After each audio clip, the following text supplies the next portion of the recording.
Bismillahirrahmanirrahim. Assalamualaikum warahmatullahi wabarakatuh.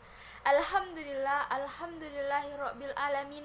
Wassalatu wassalamu ala asyrofil anbiya'i mursalin sayyidina Muhammadin wa ala alihi wa sahbihi ajmain, amma ba'du.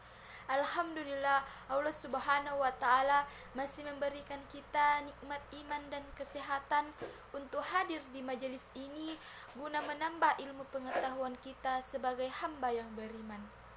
Hadirin jamaah yang insya Allah dirahmati oleh Allah subhanahu wa ta'ala, dalam kesempatan kali ini saya akan menyampaikan ceramah yang berjudul keutamaan ikhlas.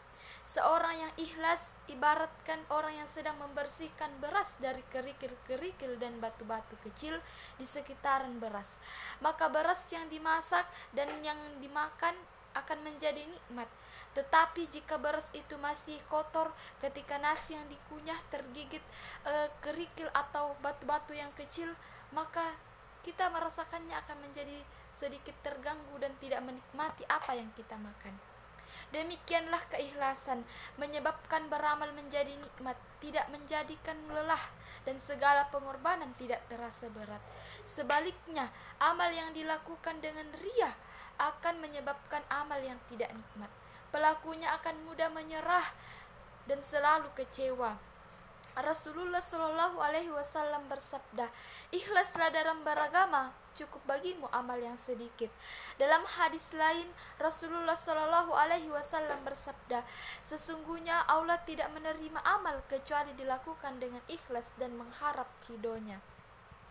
Hadirin jamaah yang insya Allah dirahmati Allah subhanahu wa ta'ala, dalam orang yang melakukan keikhlasan bukan hanya sekedar dikatakan bahwa saya ikhlas melakukan hal ini, saya ikhlas memberikannya, tetapi perlu kita mengetahui ada beberapa ciri-ciri orang yang ikhlas.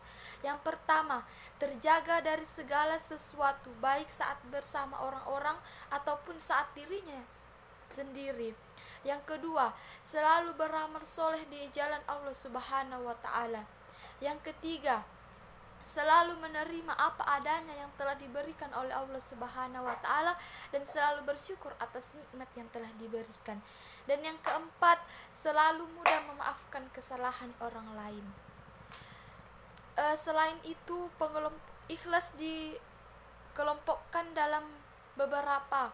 Yang pertama, ikhlas muqtadi, di mana ikhlas muqtadi yaitu orang yang beramal karena Allah subhanahu wa ta'ala, tetapi di dalam hatinya masih terbesit keinginan pada dunia. Yang kedua, ikhlas abid, yaitu orang yang beramal karena Allah subhanahu wa ta'ala dan hatinya bersih dari riya dan keinginan dunia. Yang ketiga, ikhlas muhib, di mana ikhlas ini orang yang beribadah hanya kepada Allah subhanahu wa ta'ala, bukan menginginkan surga ataupun takut kepada neraka, tetapi semuanya dilakukan karena bakti dan memenuhi perintah dan larangannya. Yang keempat yaitu ikhlas arif, di mana orang yang memiliki perasaan bahwa ia digerakkan oleh Allah subhanahu wa ta'ala.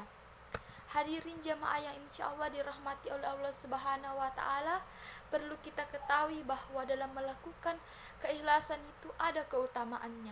Yang pertama, membuat hidup tenang dan tentram. Yang kedua, amal ibadahnya insya Allah diterima oleh Allah subhanahu wa ta'ala. Yang ketiga, insya Allah dibukakannya pintu pengampunan dosa oleh Allah subhanahu wa ta'ala. Maka kesimpulannya yaitu cara agar kita dapat mencapai rasa ikhlas dan mengosongkan pikiran di saat kita sedang beribadah kepada Allah subhanahu wa ta'ala, itulah cara kita untuk merasakan keikhlasan dalam diri kita sendiri. Kita hanya memikirkan Allah subhanahu wa ta'ala, berzikir hanya kepada Allah subhanahu wa ta'ala, dan semuanya dilakukan hanya kepada Allah subhanahu wa ta'ala. Itulah yang dapat saya sampaikan pada kesempatan kali ini. Ketika ada kebenaran yang saya sampaikan, itu datangnya dari Allah subhanahu wa ta'ala, dan ketika ada kesalahan, itu datangnya dari pribadi saya sendiri. Akhirul kalam, assalamualaikum warahmatullahi wabarakatuh.